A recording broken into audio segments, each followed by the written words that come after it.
صباح الخير والفل والورد والياسمين على عيونكم الحلوين، ازيكم؟ عاملين ايه؟ يا رب تكونوا بخير. صباح جديد ويوم جديد من ايام رمضان، كل سنة وانتم طيبين وكل يوم وانتم طيبين يا رب العالمين. تعالوا نبدأ مع بعض النهاردة يومنا ونشوف احنا هنعمل ايه ان شاء الله. يا رب يجعله يوم مليان بالخير والبركة والرزق والسعادة وكل حاجة حلوة، اللهم امين يا رب العالمين. زي ما انتم شايفين كده صحيت من النوم. طبعا انتوا عارفين الدنيا رمضان وبننام متأخر وكده، فبنصحى يعني في اي وقت، ملناش مواعيد وبننام شوية كده يعني بالنهار. وطبعا العيال بيصحوا قبلنا. صحيت زي ما انتم شايفين كده قدامكم، لقيت الصالة متبهدلة، كراكيب بقى وكتب وكراسات وحاجات من دي ومبهدلين الدنيا كلها. عديت ايدي على الماشي كده في الصالة، وضبتها ولميت الحاجة اللي هم مبهدلينها وكنستها، وقلت عشان اسيبها ايه متوضبة. وبالمرة كده شغلت الغسالة. طبعا انا حاطه الغساله في الصاله لان ملهاش مكان في المطبخ بتاعي ضيق جدا زي ما انتوا عارفين، وملهاش مكان. فربنا يكرمنا ان شاء الله وننقل في الشقه الجديده ونوسع بقى على نفسنا، ادعولي كده بالتسهيل. المهم حطيت دور في الغسالة يتغسل، ودخلت على الأوضة عشان أروق الفرش والسراير مكان ما كنا نايمين. طبعا دي حاجات أساسية وحاجات ضرورية لازم تعمليها أول ما تصحي من النوم. لأ، أقل حاجة لو أنتِ مش وراكِ أي حاجة هتوضّبي زي كده مكان النوم، ولو الولاد مبهدلين حاجة بتشيليها من وراهم، وبعد كده بتقعدي بتريّحي شوية. لو وراكِ حاجة في المطبخ بتدخلي تعمليها. أنا عملت الشويتين دول وروّقت الدنيا كده وروّقت يعني الشقة، وبعد كده قعدت وقرأت وِرد من القرآن، وكان العصر أذّن صلّيت وعملت يعني إيه، وقُلت علشان بعد كده أدخل على المطبخ أشوف اللي ورايا. في اليوم ده الحمد لله كان عندي أكل من امبارح وما كنتش شايلة هَم الأكل. فيعني زي ما أنتم شايفين كده ده كان يومي البسيط اللي هو ما فيهوش أي شغل كتير، بما إننا صايمين وتعبانين. فيعني باحاول أعمل الحاجة بالليل، باحاول إن أنا أنضّف الشقة وأغسل المواعين وأرتّب الدنيا. بس للأسف باصحى الصبح زي ما أنتم شُفتوا كده، بالاقي الولاد مبهدلين الدنيا تاني ومبهدلين الصالة، وبالاقي طبعًا لازم مواعين في الحوض مكان أكلهم. فباضطر برضه إن أنا أغسل، بس يعني بتكون الحاجات خفيفة، والشقة برضه بتكون نضيفة، فبتفوّتي فيها كده على السريع. لقيت عندي دور غسيل كنت يعني شايلاه من بالليل، قعدت طبّقته كده بالمَرّة يعني وأنا قاعدة عشان أفضّي السراير وأرتّب الدنيا. طبعًا اللي يقول لِك الهدوم بتاعة الولاد الصغيرة ما بتتطبّقش، ما فيش الكلام ده، الهدوم بتتطبّق زيّها زي أي هدوم. بالعكس ده أنتِ لو ما طبّقتيهاش بتتبهدل في الدولاب وتتكسّر وتتكرمش، وتيجي بقى تجيبي غيار لابنِك أو لبنتِك، تلاقي نفسِك مش عارفة تجمعي أي حاجة، تضطري تجيبي كل اللي في الدولاب. فلأ بجد حاجة مُتعبة جدًا إن أنتِ تسيبي هدوم ولادِك من غير ما تطبّقيها. يعني في ناس مبدأها إيه، قال إيه، إن الهدوم صغيّرة فصعبة في إن أنتِ تطبّقيها. لأ طبعًا مش صعبة ولا حاجة، زي ما أنتم شايفين كده هتطبّقيها. ليها كل حاجة وليها طريقة. وهتحطّي الترنجات كلّها مع بعض علشان يعني البنطلون مع الفانلة زي ما أنا عملت، علشان لمّا تيجي تاخدي الغيار للعيّل مثلًا تلاقيه سهل بيتسحب معاكِ على طول، وما تبهدليش الدنيا حواليه، وفي نفس الوقت ما يتوهش من بعض. فحاولي تنظّمي نفسِك كده وتنظّمي حاجتِك علشان ما تتعبيش. يعني أول ما تعملي كده هتلاقي نفسِك مرتاحة. هتحتاجي غيار مثلًا لابنِك، هتيجي تسحبيه هيبقى قدّامِك واضح وباين. إنما لو أنتِ مش مطبّقة الهدوم وسايباها مفتولة ببعض، هتيجي تاخدي غيار زي ما قُلت لِك مش هتعرفي تجمعيه أساسًا. فخلّيكِ منظّمة كده ومرتّبة وسِت بيت حلوة ونضيفة وشطّورة، وإن شاء الله ربنا يجعلنا كلّنا ستات بيوت حلوين وشاطرين ومنظّمين إن شاء الله يا رب. خلّصت من الهدوم ودخلت على المطبخ. كان الوقت طبعًا خلاص بدأ يزنّق عليَّ بما إن عندي أكل، يعني مش شايلة هَم الحمد لله. بس زي ما قُلت لكم دخلت على المطبخ لمّيت الدنيا والصواني مكان أكل العيال، ولقيت الحوض ما شاء الله زي ما شُفتوا.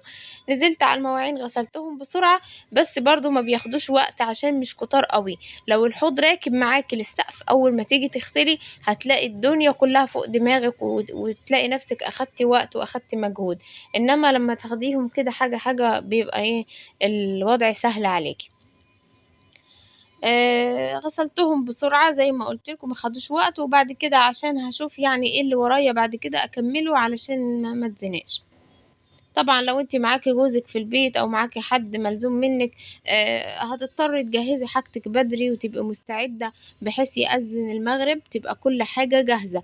أنا عن نفسي باأهمل شوية، ما فيش يعني ممكن يأذّن عليَّ المغرب أكون لسه واقفة في المطبخ باعمل في الأكل، أكون لسه ما سخّنتش لو عندي أكل جاهز، فمش مهتمة يعني بافطر كده ببلحة وكوباية عصير وبعد كده باشوف نفسي أنا هاكل إيه. إنما لو معايا حد مثلًا زي جوزي أو حد أنا مرتبطة بيه، طبعًا ما فيش الكلام ده، أكيد هابقى مضطرة إن أنا أجهّز وأحضّر كل حاجة قبل المغرب على طول. كان عندي لفة جلاش طلّعتها وقُلت أعملها يعني إيه، اللي يبقى الحلو بتاعنا النهارده بما إني عندي أكل ومش شايلة هَم حاجة، فقُلت أعمل حلو بقى. طلّعت لفة الجلاش هاخد ورقتين وأدهن سمنة عليهم من فوق، وبعد كده هاجيب بسبوسة، لو أنتِ حابة إن أنتِ تحشيها بسبوسة، طبعًا البسبوسة مستوية وجاهزة وكل حاجة، هتاخدي شوية زي ما أنا حطيت كده وهتلفي عليهم رول، وبعد كده هتقطّعيهم زي ما أنتِ عايزة، حابة تقطّعيها صوابع، حابة تقطّعيها طرنشات، زي ما أنتِ حابة. طبعًا الصينية بتاعتي مدهونة سمنة، وهابدأ إن أنا أرُص فيها صوابع الجلاش، وأحلى صينية جلاش هتطلع معاكِ بالطريقة دي، هتحمّريها وهتطلع زي العسل، هاورّيها لكم دلوقتي هتطلع عاملة إزاي. عايزاكم تقولوا لي بقى يا حلوين أخباركم إيه في رمضان، وأخباركم إيه مع قراءة القرآن، مش عايزاكم تنشغلوا في الأكل والشرب والحلويات والحاجات دي وننسى الطاعة وننسى قراءة القرآن. أنا مش هاقول لِك ما تعمليش، اعملي وكلي وأكلي ولادِك وأكلي أهل بيتِك، بس ما تنسيش ربنا رمضان اتعمل للعبادة واتعمل لقراءة القرآن، فيعني خليكِ إيه خليه في ذهنِك دايمًا وخليكِ مهتمة بالموضوع ده، ما تأهمليش فيه وما تخليش شغل بيتِك ياخدِك من ربنا ومن العبادة ومن الحاجة اللي أساسًا رمضان اتعمل عشانها.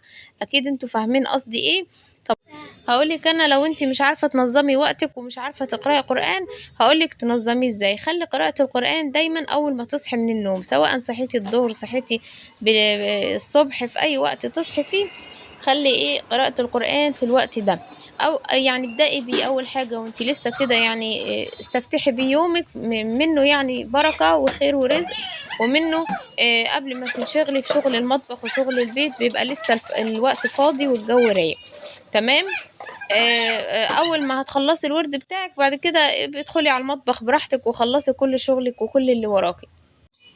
أنا عن نفسي شخصيًا أكتر وقت باستفاد بيه هو الوقت اللي بعد ما باقوم من النوم باتوضّى واصلّي الضهر وأقعد يعني أقرأ الورد بتاعي، بالاقي نفسي كده أنا أنجزت ولسه باكون فاضية. بعد كده بادخل المطبخ وباتشغل في اللي ورايا وما باقعدش على حيلي، وبعد كده برضه إيه بعد المغرب بيبقى في غسيل مواعين وتوضيب شقة وفي مصالح وكده، وبعدين جسمنا بيهبط فبنريّح شوية، فبرضه مش بيبقى في وقت، فحاولي تقرأي في الوقت ده أكتر حاجة. ممكن بقى بعد كده بالليل يعني وأنتِ سهرانة قبل السحور، بعد السحور، يعني زي ما تحبي. المهم إن أنتِ تعملي اللي عليكِ وتقرأي وربنا هيعينِك إن شاء الله وهيقويكِ وهيخلّي كده في بركة في الوقت وهيدبّر لِك وقتِك بإذن الله. الجلاش بتاعنا طبعًا أهو خلاص جاهز طالع من الفرن، أنا حطيته على يعني سخّنت الفرن وحطيته وشغّلت عليه من فوق ومن تحت، بياخد حوالي تِلت ساعة أو أكتر على حسب ما تلاقيه احمَر معاكِ، ما تستعجليش عليه علشان يستوي من جوّه ويبقى مقرمش وحلو، مش يقرمش من برّه ويفضل ني من جوّه لأ، خلّيه يستوي براحته.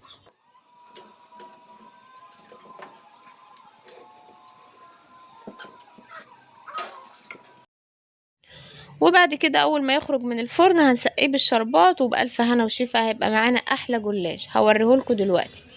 أنا النهارده عاملة أكل إيه، أنا عاملة شوربة ودبداب، ما أعرفش أنتم كلكم تعرفوا الدبداب والّا لأ، هاوريه لكم دلوقتي. إحنا عندنا الدبداب ده أكلة صعيدية بحت أو فحت ما أعرفش بيقولوها إزاي.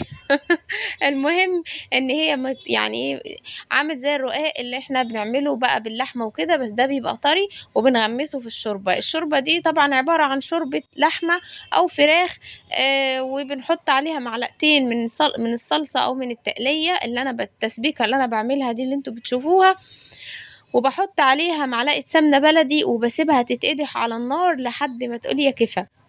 وبعد كده بدخلها الفرن، بتاخد وش حلو كده من فوق، وتاكلي احلى شوربة بالدبداب، احلى اكلة بجد مع اللحمة. وطبعا ما بتحتاجش جنبها اي اكل تاني، هي كده وبس. انت بتغمسي الفطير ده او الدبداب ده في الشوربة مع اللحمة وبس، ما بتحتاجش اي حاجة. خلصت بقى حالي في المطبخ ودخلت على البلكونة، قلت اشوف ايه الاجواء والدنيا عاملة ازاي.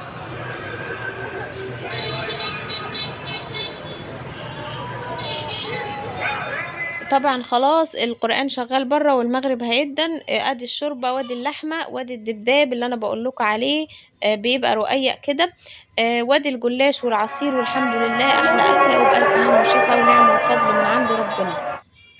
خلاص المغرب أذن، انا هروح افطر بقى. ما تنسوش بقى اللايك والاشتراك، واستنوني فيديو جديد ان شاء الله على خير. مع الف الف سلامة.